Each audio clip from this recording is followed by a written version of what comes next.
Hey guys, how's it going today? We have a ride review here of the 2004 R1150R BMW, and I'll put a link in the description to the Walkaround. This is the bike here. We're on the side of the road of a very twisty area about to come up here, so we will hit that, and I'm not sure how much talking I'll be doing while we're hammering through that, but we're going to do a pros and cons list of this bike this evening.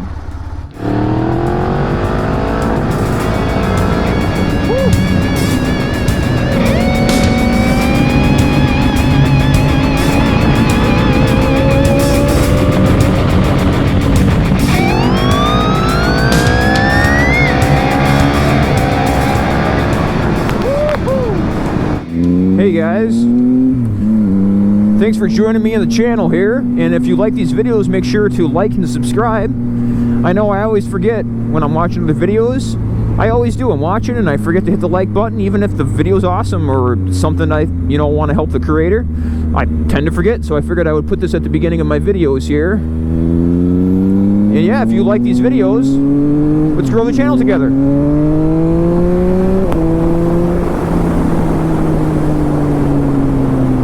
This is a great bike, especially if you're going to be doing any kind of distance on a regular basis, right?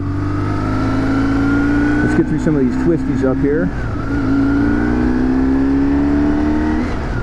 I think I said this in the Walkaround as well, but I cannot recommend these Dunlop Mutant tires enough. Like, they are absolutely excellent tires.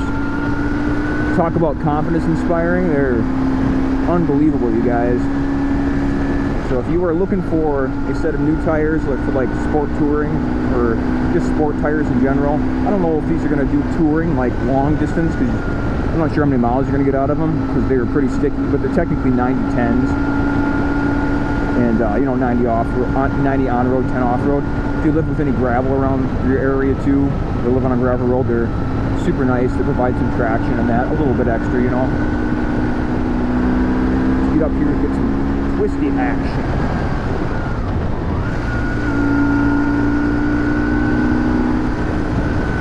Gotta be careful with deer around here once in a while too, and you gotta stay in your lane in these blind corners because you don't know if someone's coming around the other bend here. So in stock trim, this isn't one of the pros and cons, but this bike has very quiet exhaust in the stock trim. I don't know if you can hear it. You might be able to hear the motor more than the exhaust. Oh, that's right, there was an area up here. I ran wide there because I forgot this area has been worked on, if you can see over there. So this has been all torn up. There's some dirt on the road, and I wanted to be careful there and not. There was nobody on the other side of the road, so I wanted to go like that. Keep sitting up, standing up straight, going over that crap. Alright, although with these tires, it does help going over a little bit of stuff like that when you got a little bit of extra traction on these Dunlop Mutants, which is nice. So, let's get to point number one here on the R1150R. It is incredibly smooth. The first pro here is, oh my gosh, like, I'm talking about the suspension. Just hit a bump there, and that was a big bump, and it was not bad. I'm not sure how it looked in the camera, but it was very easy. This bike is very easy on the back, and the seat is well, I think that's the next one of the next numbers on pros, but the seat is very plush too. But the smoothness of the telelever and paralever system is unbelievable, unlike any other bike I've had. And I've had quite a few, I've had some a lot of like super nakeds and stuff like that, but this is a smoother suspension than I had a 2016 Fat Bob Harley, and that was cool. Good suspension on that too. But this is way more plush. If you want something plush, this is the answer to that question. All right. Let's see what's going on up here around this corner. Nothing. Woo. So it's got a little guts to it here. It's not going to light anyone's hair on fire if you're used to super bikes or sport bikes or like super nakeds, but it's got plenty of get up and go. If you want to move, you can move. It'll, I think it weighs about 500 some pounds. We'll talk about that more later. But it's definitely got some power. Right, pro number 2, the brakes. I've got new SBS brake pads on this, but even when it didn't have new brake pads, the brakes are absolutely excellent on this bike. They're not, this is the non-ABS model. You can get these in ABS even in this year, 2004. Newer ones are obviously going to be ABS. We've got some deer action. Check that out. I'm going to downshift here. We've got a fawn, a couple of does, no bucks. No bucks stopping there, right? Another reason why to not take corners too crazy or come over blind ridges. Are we going to hit this crazy area to the left? Nah, I'm going to skip it. We're doing a ride review. That area over there is massively twisty as well, going up another ridge. But if we want to talk a little bit, man, we don't want to be distracted by hammering out twisties. I'll do that in the next video so you guys can see that road too. So, yeah, the braking, man, the braking, so good. Like, unbelievable. There's no one behind me, right? Okay, we'll come to the stop sign up here, and I will put the brakes on, and we'll take a right. What are we going, 40 right now? Sometimes you get some deer action up here too, but I ride these roads so much I know where the deer crossings are. Pretty crazy stuff, right? Alright, we're going about 40, right? Okay, so come to stop. Oh no, we're going 40, we gotta stop quick. Pretty good, man. I didn't lock anything up there. You didn't hear any squealing or anything, but yeah, these brakes are pretty excellent. Very impressive for non-ABS. You just can't, well, you don't have ABS, you just can't grab a handful. You have to be progressive like that, you know. Alright, what is pro number 3? Let's see, pro number 3, I'm going to say the plush seat. This is probably the plushest seat I've ever had on a motorcycle. It is super squishy, and it's not so squishy though it's like your butt goes through and you're hitting like a hard surface underneath, you know.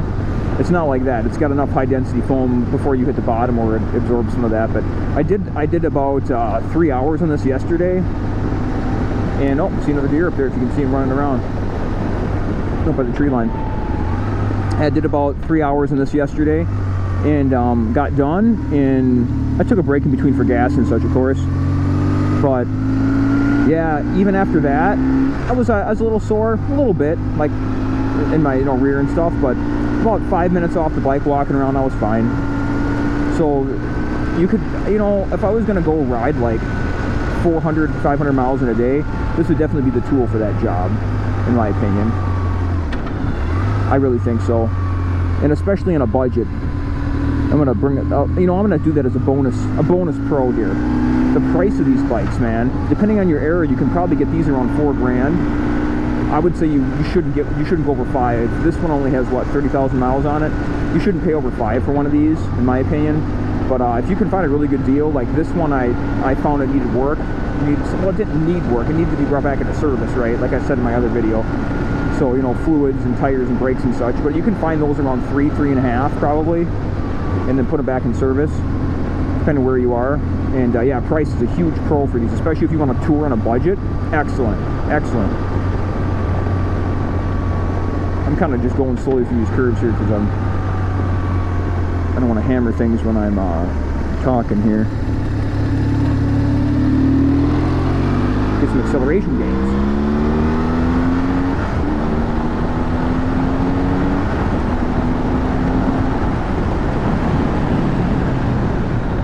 Saw a deer there, put the brakes on. But he's just sitting in the field checking things out.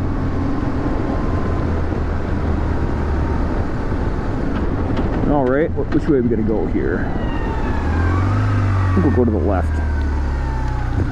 Little oddity here about this bike. If you can see down here where I'm looking, the turn signals are like a Harley. So you got your left turn signal here and your right turn signal here, and then your canceller right there where my right thumb is. So kind of odd, especially for a European bike. And usually I've only ever seen that before on a Harley is what I mean. Pretty interesting though. Let's get on the pro here. The smoothness of this bike at speed. So when you're at like 70 miles an hour, I'm a little too high gear there. When you're at 70 miles an hour, 60, 70, 80, this bike is incredibly smooth. And it's you can tell it's really meant to be living at that speed. Like, it's really happy at that speed. The windscreen breaks a lot of air for you. There's not a lot of turbulence in this bike. And this is really, it's really meant for, you know, highway, freeway speeds. Would this be a great around town bike? You could do it. I mean, I've done it. It's fine. But it's really happy doing, you know, highway and freeway speeds. And it's good in the twisties too. It really, really is. But as far as pure in-route, like if you're like in heavy traffic all the time, this isn't a tool for that job, I don't think, because this has, this is an air-cooled, oil-cooled, it's called an oil head. It's air and oil-cooled. There's no radiator. So if you're going to be sitting in traffic and this is like gridlock, this isn't the right tool for that, in my opinion. All right, I think I got one more pro here. I memorized these. I don't have a phone mount on this bike here, so I was just memorizing them. And I got a cons list for you guys too after this. It's not a real long cons list, but let's see. I would say on this bike another pro would be storage. This has the hard bags on it. One of them needs a little class repair. But if this is going to be your only bike and you live in a warm state and you're going to go shopping with it, you could get your 2 hard bags in the back and then get like a tank bag or another tail bag or something like that too. And yeah, you could go shopping with this too. So this could be an only bike if you wanted it to be. Let's say you do some highway riding, you need to go shopping, you do some touring, right? But you don't live in like a gridlocked big city. That's the only thing I wouldn't recommend this for. Everything else, this could be your only bike and you would be in good shape. And it's pretty reliable too. I heard one of the guys on the one of the boxer forums, BMW boxer forums, so I gotta get around these guys. He took one of these motors up to 275,000 miles without a rebuild, so that is just crazy.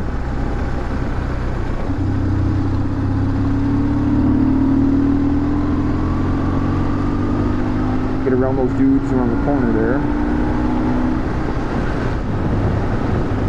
The cons list. Alright, so I said the soft plush seat was a pro. Well, for me, it's also a con, unfortunately, because the seat kind of hits me in just the wrong place, if you know what I mean. It's just the slope of it, I think. And the slope can be fixed by, I looked at some fixes online for it, and you could do some, you can shim like underneath the seat down there and bring it up a little bit so it's not so sloped forward and pushing you into the tank, right? That's the issue for me with this bike, is it's sloped forward, so it's always pushing me into the tank in the front. And when it does that, it also like pulls my jeans like tight, if that makes sense, or whatever pants you're wearing, right? Riding pants. That's actually not. I think with riding pants it'd be better because your leathers will like stay, you know, where you're seated better. They're a little more rigid. But with jeans, it like pulls them tight, and yeah, it's not real comfortable. It's okay. Like I did 3 hours on it yesterday. It's fine. It's just not ideal for me in my like stature, and it might fit you completely differently, you know.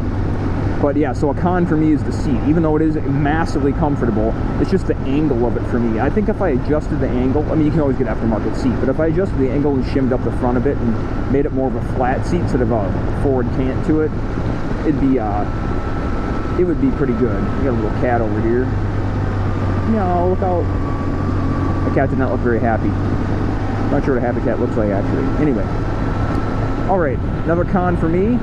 I think if you're going to tour, I would like these handlebars to be back just a little bit. Maybe, I don't know, like a 2-inch pullback here. Like maybe get a 2-inch rocks riser and bring these bars back towards you. You know, I would say the height is about right for me. Like this is pretty good. But yeah, I would do a bar riser, so that's another con for me. Also, one big con, depending on what type of riding you like doing, this bike is not fast. It's quick, but it is, it's definitely not going to like let your coals on fire or anything, depending on what you're coming from. This is from my experience. I've had a few different super bikes and stuff, like I think I said earlier in the video, but from that standpoint, this bike is quick and it's fun. It's fun in the twisties, but in a straight line. And maybe it's because it's the vague acceleration, because of this telelever system up here. When you crank it, it doesn't like rear up, which is a good thing if you don't want to do wheelies, but it just doesn't do that. Like the way when you give it the beans, it doesn't give you that like motorcycle I'm going fast feedback that I'm used to in other bikes. I don't know how else to describe it. That sounds weird, but I don't know how else to describe it to you guys. And some guys might like that. It's just such a smooth transition between braking and accelerating. It's just smooth. Everything it does is basically smooth, you know. So I guess it's a con for me. For other people, they might love that, you know. You don't know. That's pretty subjective. What was the other con I was just thinking of? Oh yeah, for a newer rider especially. For me, it's okay. I've killed it a few times because of this, but let me explain.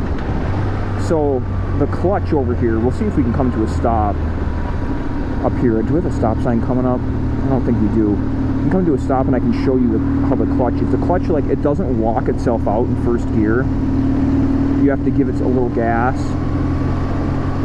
So for a newer rider, it might take some getting used to. There's no one behind me, so I can like... yeah, there's no one behind me. So I'll come to a stop here. And I'll show you what I mean. Or almost a complete stop. So when you're here, and you can't just, right, you have to give it like a little bit of gas. Well, there I could because I was rolling, but from a total stop, especially when the motor's cold, I mean, I killed this a few times. I've been riding for a few years, and I killed it the first couple times, especially when you'll notice it is like taking a right or left from a stop sign, and you've got it, you know, you lean over just a little bit. Make sure you're easy on the clutch on this, because you can kill it. You got to give it a little bit of gas. And I know there's a lot of bikes like that too, but most of the bikes I've had will walk themselves out, which isn't, I mean, that's nice. It's a nice convenience, you know. And just be aware if this bike doesn't really do that, especially when it's cold. You can turn on you can click this over here where I'm pointing with my left hand. Right here, there's a little like engine advance. It's not really a choke because this is fuel injected, but it's like kind of like a timing advance, or I guess RPM advance is the word I'm looking for. When you start with that on, it helps the motor start easier and stay running, and that will help you with releasing the clutch and having it lock out in first gear when the motor's cold. But eventually, of course, you want to turn that off, turn it back to normal. So yeah, that's the other con. But otherwise, I think this is a great bike. This would be a pretty good first bike for somebody, and be an excellent like only bike. If you want one bike that does it all, this bike will do it all, and it'll do it in comfort too. You know, it's not the fastest bike in the world, and it's maybe not the most nimble bike in the world, although it is very nimble with these Dunlop Mutants on here. But yeah, I think we should probably end the video here, because this video's gotten way longer than I thought it was going to be, but I guess we had a lot to talk about, right? So thank you guys for watching, and make sure you like and subscribe. If you enjoy this content, let me know if there's anything else you want to hear about this motorcycle, or any other ideas or questions you have. I read all the comments, so I will answer and maybe even make a video for you if you want, if you're looking for a specific thing. And even have a request, you know, about, I buy and sell bikes a bit too, so let me know what you guys are interested in, what the trends are. But I appreciate you guys, and I hope you're all doing well. Thank you for watching, and we will see you guys next time. Bye, everybody.